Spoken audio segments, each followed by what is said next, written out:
E-commerce expansion myths blasted. Successful cross-border expansion help. Listen to the show to hear how one UK company is helping e-commerce sellers successfully expand into Europe and double their profits. Hosted by Andy Hooper of Global E-commerce Experts.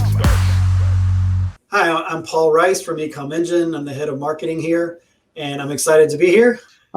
So I've just realised that I pressed live and or record, and it didn't record the first 5 minutes or so. So let's just carry on as we were, and we'll go from there. So what was that next piece from there? So you've done those first few bits, and then you sort of fast tracking into that next stage. Is that fair? Right. So, it was fun to be in a corporate environment and learn all the good and bad things about being in a very corporate environment where you can't do anything without legal review. And, you have this big budget, but you're not allowed to do so many things because there's someone else at the company that does those other things. And I was really itching to get back into e-commerce, into direct retail. And that's what I did. I was at Genworth for just over 2 years, and I went to a local company that sells jewelry, very big jewelry presence actually across the country, a big mail order company that was trying to do more with e-commerce. So I saw the opportunity there to help grow the e-commerce side, but also just getting back into retail was what I really wanted. And, that company, I learned a lot there because I had the ability and the freedom to try to grow as fast as possible online, which was the opposite of where I started on this journey. And enjoy more resources, building a bigger team that I could manage and learning about a new industry as well. So that was a lot of fun. And that was the last place I was before I landed at eComEngine. Fantastic. So what made you then switch to that eComEngine piece? What was the driving force? You saw the e-com opportunity and you're like, that looks like a great opportunity. Yeah, it's funny. Actually, a neighbor of mine about 5 houses down worked for eComEngine, and I was riding my bike by her house one day, just bumped into her, and she said, "Hey, your name came up the other day," which I was wondering, is that good or bad? I don't know. But they were looking for somebody. I had a connection to the owner through LinkedIn from years ago where we just connected on LinkedIn, but never actually discussed anything or talked.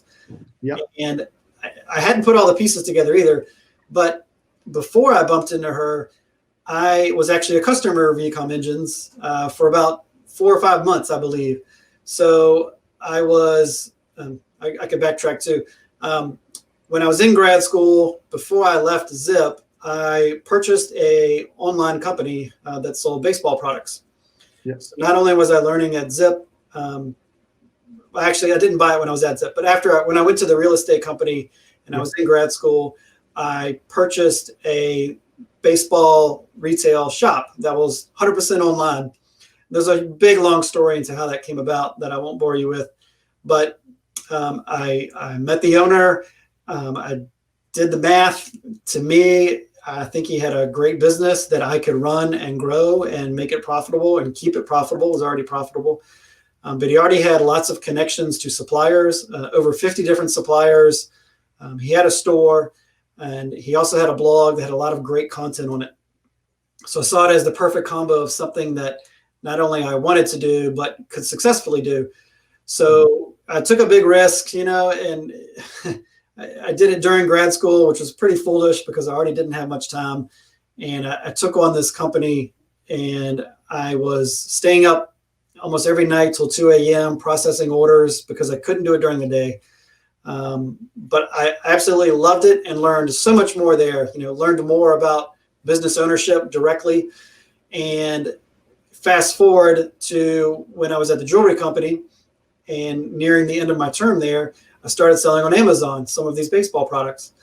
And one of the first products I purchased, a software as a service to help me, was Feedback 5, which eComEngine creates. So I was a customer of eComEngine's before I really knew I didn't know my neighbor worked for them. I really didn't even know the company was local to Richmond. I just didn't know or care to know much about the company when I purchased their product.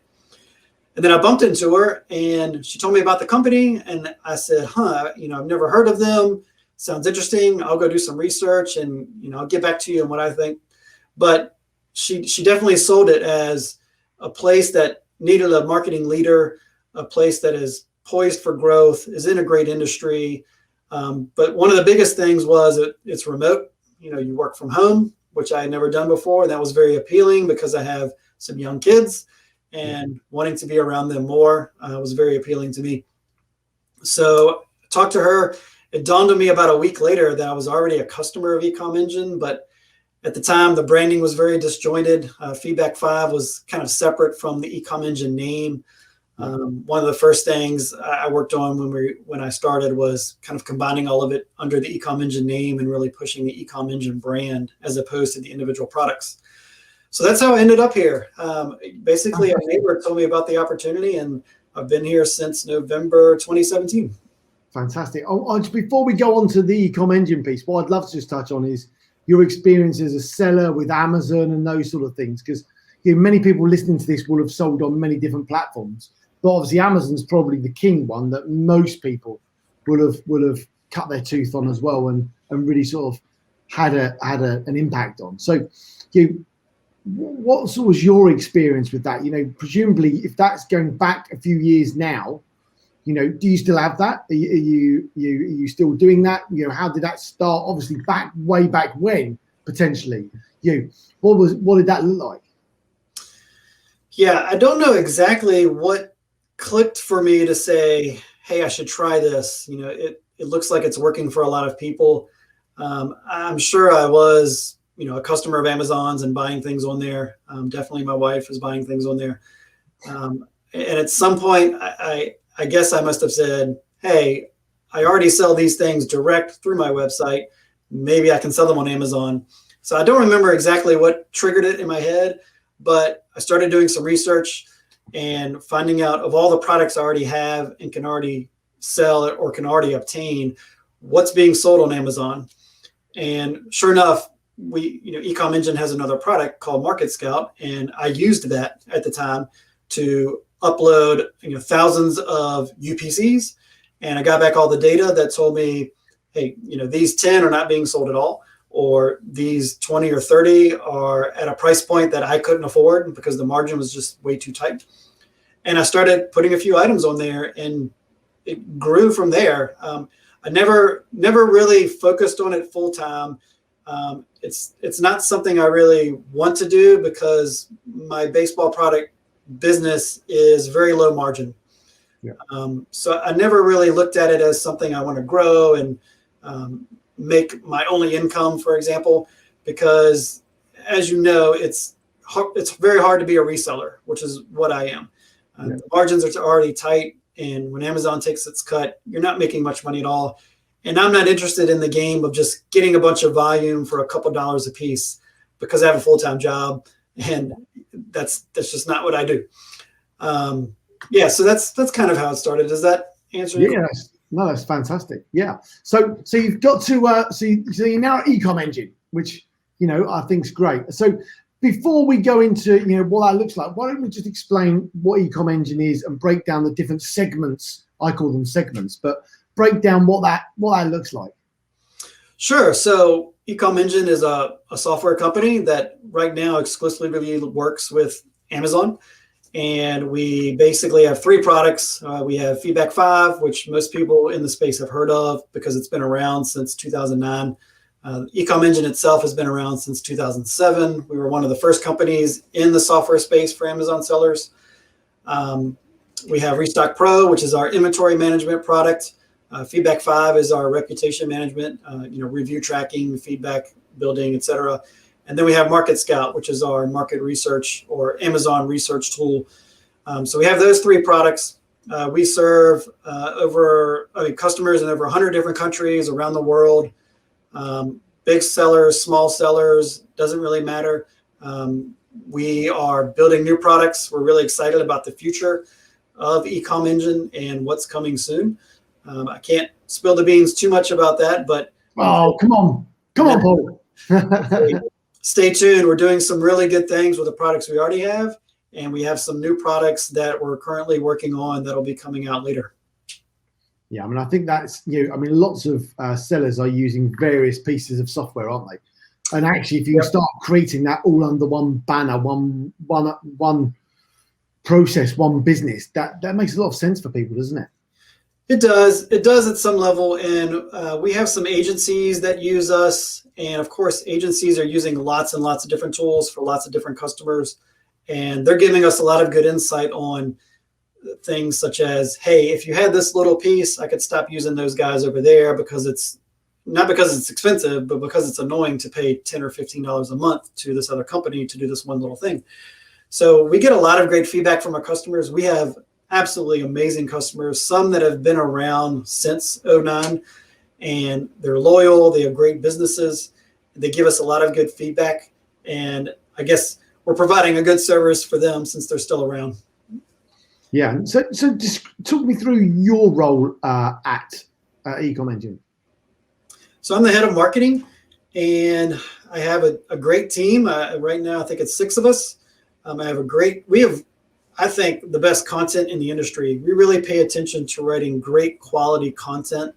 Our content strategist is second to none.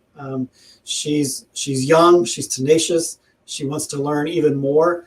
And we have a great crew. The marketing team, everyone on the marketing team is awesome. And it's such a joy to work with people that are smart, but that want to grow and want to learn more. And they really want to help sellers because they know that, helping them is their path as well to future success. The more sellers they can help and the better job that they can do, the more they grow as individuals, the more things they learn. I've seen all the people in my team learn so much about Amazon itself. When I came to the team, I think I provided a little bit different perspectives being a seller and showing them some things. It was definitely easier for them to understand when I explain it versus having a software developer or the owner of the company explain it. So I think I helped from that perspective for sure. I love it. There's a lot to do in the marketing space for Amazon software tools. There's a lot of competition, which is fun. Like I said, it's the game that I love, and there's plenty of competition to go around. So on a daily basis, I'm thinking of how can we beat this competitor, or how can we do a better job than that competitor? Yeah. And I just want to touch on that content piece because, we've been on some of your webinars in the past, and I think that overall strategy of value first. How can we support the community?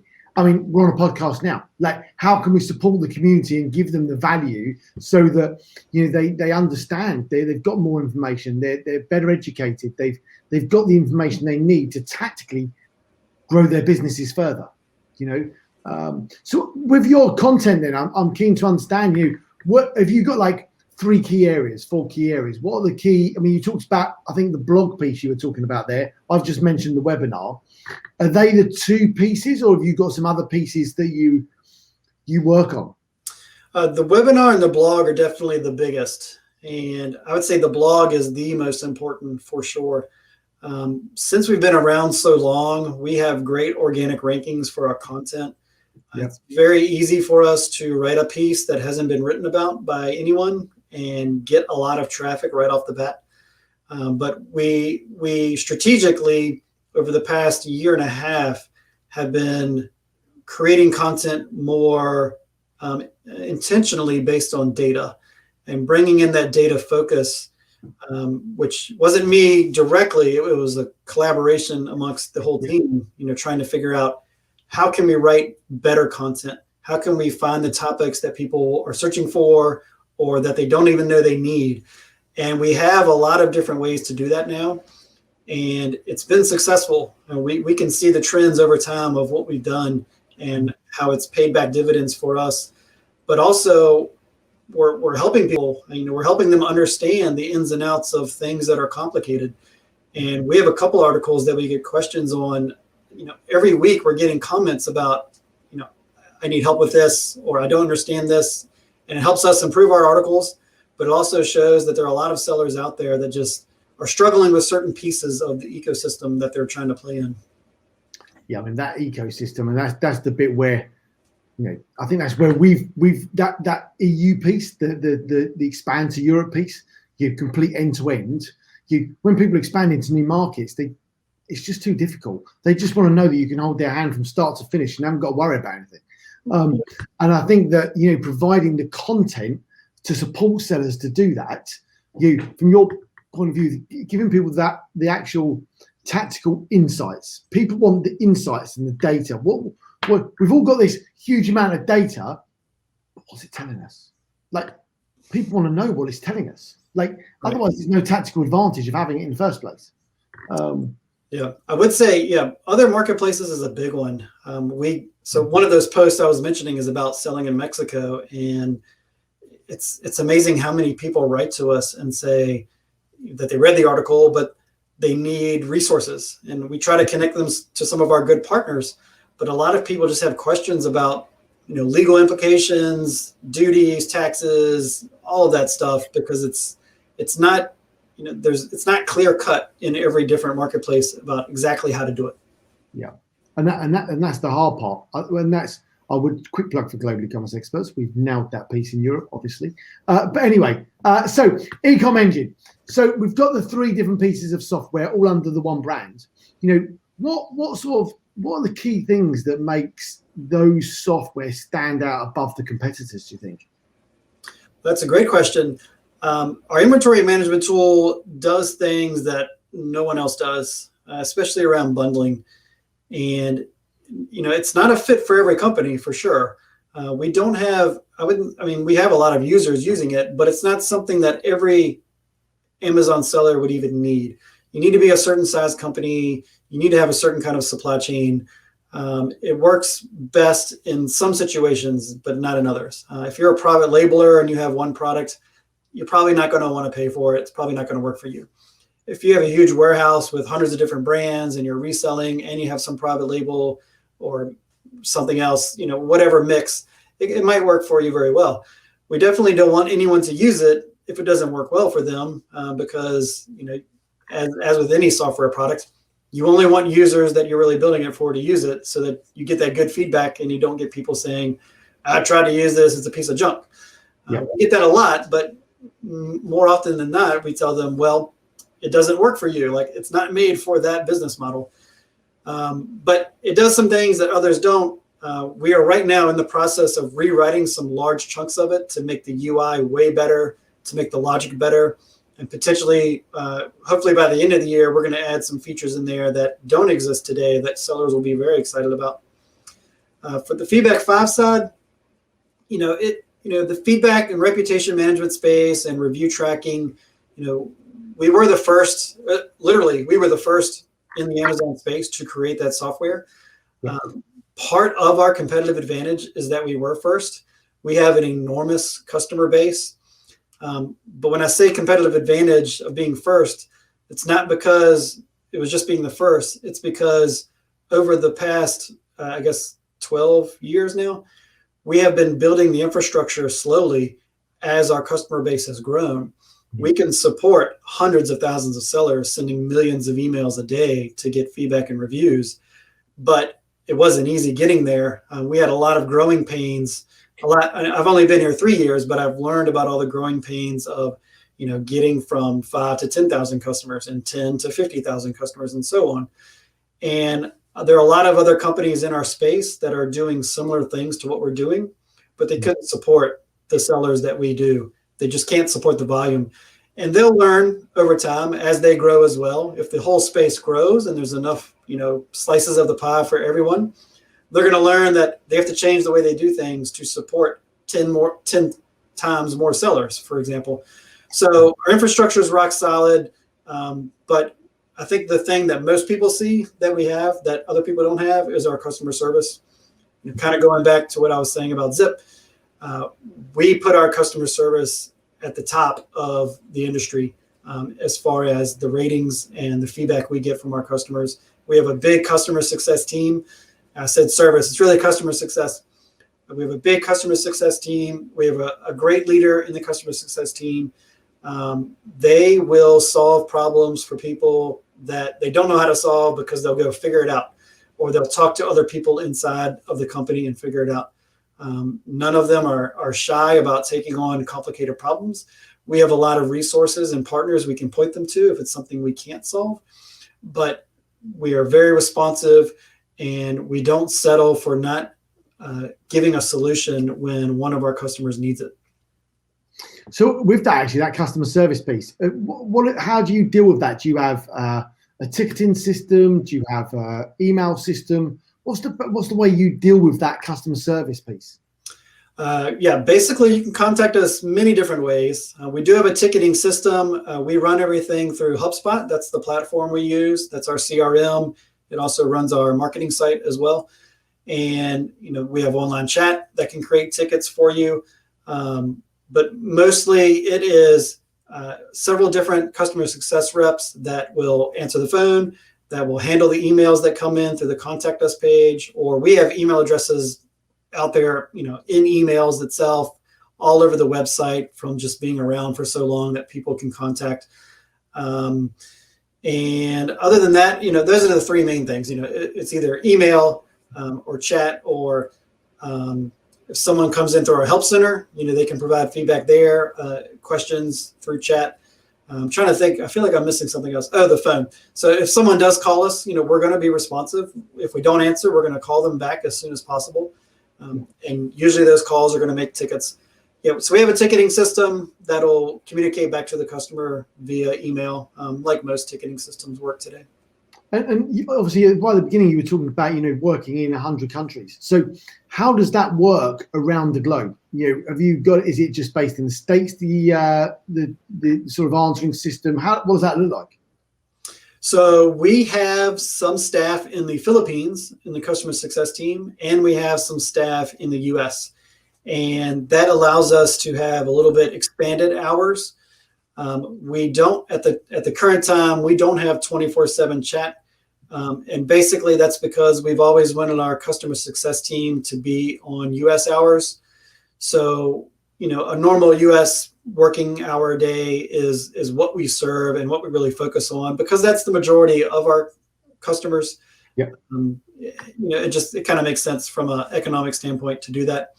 But our customer success team is always thinking about other solutions. We support Mandarin now, which we didn't as of 2 years ago, where we've built out a Mandarin help center to try to support those Chinese sellers that were growing over the past couple of years and still growing. And I'm not actually 100% sure. I probably should know this. I'm not sure if we have Mandarin-based support on off hours for US. I would have to look into that and get back to you on that one. Fantastic. Now, we're talking about the different pieces. We've done 2 pieces of software. What's the final piece? Market Scout is the other one.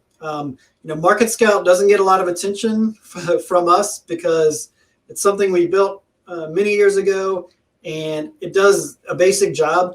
We have a lot of customers that love using it. A lot of our Restock Pro customers love to use it. It's really built for the reseller model. It's not built for brands. But if you have access to a catalog of thousands of products and you just don't know what will work on Amazon, you can load it with your costs, and we're going to spit back which products you should and shouldn't sell. We're going to tell you how many sellers, how many FBA sellers, what the average price is or what the lowest price is currently, and what your expected margins will be with fees included. So pretty quickly, if you have access, like I explained before, to thousands of products, you can find out if any of them are worth selling at all. And maybe you'll find some that are, maybe you won't. I have a friend that works in the HVAC space. He actually works for a company that sells HVAC parts to, not to end users, but to technicians that work on large HVAC equipment. And he came to me a couple of years ago and he said, "Hey, I'm thinking about selling on Amazon. I've got, you name it, I have it. I can basically get anything from Honeywell or Johnson Controls, like the real big names out there in the space that also do not sell direct. Yeah. They all go through supplier networks or, retailers essentially." And I said, "Just use Market Scout, take all your UPCs." And he's like, "Well, we can't really get UPCs." So he had to do some work on his side to get UPCs from the suppliers. Yes. He did that. I think he loaded 20, 30,000 and he found several thousand that either weren't being sold at all, or that were being sold at a price much higher than what they already sell direct. And I said, go for it, man. And they've been having success ever since, just by using Market Scout and finding opportunities and loading them on Amazon. Yeah, I think that's actually really interesting about how you can use a piece of software to identify all those key areas. And actually, if you've got 20,000 products and identify the top 10, the top 1,000, actually that saves you a huge amount of time and resource. Like, it's a no-brainer, isn't it? Oh yeah, it's simple. It's also very fast. Market Scout's super fast. It doesn't take but a minute or two to get that data back. Yeah. So with all those pieces of software, what are the sort of things you're seeing in the e-commerce landscape at the moment? We talked right at the beginning about, obviously COVID having an impact and being in the right space at the moment. But what sort of things are you really seeing at the moment from your side that are really sort of influencing the market? I think right now the biggest, most interesting piece is Shopify and what they may or may not change in the Amazon space. Quasi competitor to Amazon, but kind of not really. It's going to be very interesting to see how that evolves. A lot of our sellers have direct to consumer websites, and a lot of them are through Shopify or BigCommerce. And it's been interesting to see over the past few years how those platforms have integrated with Amazon so that they could try to get the user, 100% in their platform, no matter what marketplace they're selling on. Yeah. I think that's the most interesting piece that's evolving right now. Definitely. So the multi-channel piece for sure is definitely interesting. And I think the changes we saw with the pandemic and sellers being able to fulfill themselves, I think from what I've heard, a lot of them are convinced they need to keep that door open for the future. Everything changed for the entire world so quickly, and a lot of people were powerless to do anything other than find a solution or go out of business. But I don't think people want to be in that position again. So the ability to pivot different ways from FBA to MFN, I think is going to be crucial long term. Yeah.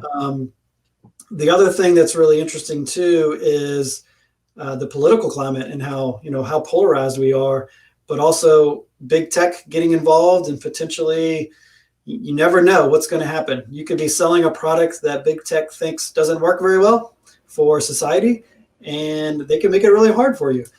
And Amazon's always had restrictions on different kinds of products, but one thing that kills me is when we're helping a company that is a very honest company, and they're selling something that someone else feels like isn't right for some reason, and something happens to that company or that mom and pop, and they can't provide for their family the way they used to. So diversification is key. If you're selling something that may not be have longevity in the long run, you might have to diversify a little. And diversification is something everyone talks about in almost every industry. It's something eComEngine thinks about too. Long term, do we need to diversify away from Amazon or not? That's something we talk about often. I think every seller needs to think in those same mindsets, especially if you're private label and you're kind of running your business on a handful of products. Anything can happen, and those could be squashed, whether it's another competitor coming up or just something else with your supply chain that goes crazy and you're out of business overnight. You have to diversify for sure. Yeah, I think that diversification is absolutely critical. And we see that the omni-channel approach, here in Europe is absolutely critical. The downside within Europe is that you've got a different one for the UK, a different one into France, a different one into Germany, a different one into, and that just adds complications to the process of, well, I want to expand, I want to do it easy, but having all those different channels just makes it really, really confusing. Then there is software that pulls all that together, but actually it's so expensive at the moment to have all those omni-channels on it. It almost doesn't quite work. But there are some pieces out there, Paul, if you were to do that. But you see that, I think the other piece you said there about 3PLs, relying on, being merchant fulfilled now. Exactly the same here in Europe, exactly the same thing. Merchant fulfilling is absolutely critical, which is why we've got the UK and the Netherlands warehouse. Like, obviously after Brexit, you need one in each location, which throws up another complete spanner. But I think that those points are bang on, that diversification, omni-channel approach, and how you grow. Seeing what Shopify does over the next 6 months, I think is going to be critical. Mm-hmm. They've taken huge chunks in market share. What's happening in the States with them taking fulfillment centers? Because we're seeing that more and more. They're talking about it. We've not seen that here yet, but I can see they're talking about it. Has that started in the States now? What does that look like? Yeah, it's started. I think it's going to grow. It's interesting. Yesterday, someone in the company shared something they saw on a forum about Shopify and how they are planning to do things a little bit differently. And this is very nuanced, but it's something that small restrictions that Amazon doesn't allow you, or that puts in place, that prevents sellers from doing certain things, like taking a consumer offsite or taking them to, direct to consumer website. Shopify doesn't care about that. And that small nuanced little rule difference could be game changing, really. A lot of sellers want to be their own brand, and a lot of times Amazon doesn't allow them to do that in the way that they want to do that. Yeah. So I think it's going to be, like you said, the next 6 months is going to be really interesting to see what happens. It's going to be a fierce battle. I think Shopify is a long way to get. I don't think anyone really thinks that they're trying to be Amazon or try to be like Amazon. No, you can't do that. Don't do that. You have to be something different. You have to provide a different type of solution for growth. Yeah.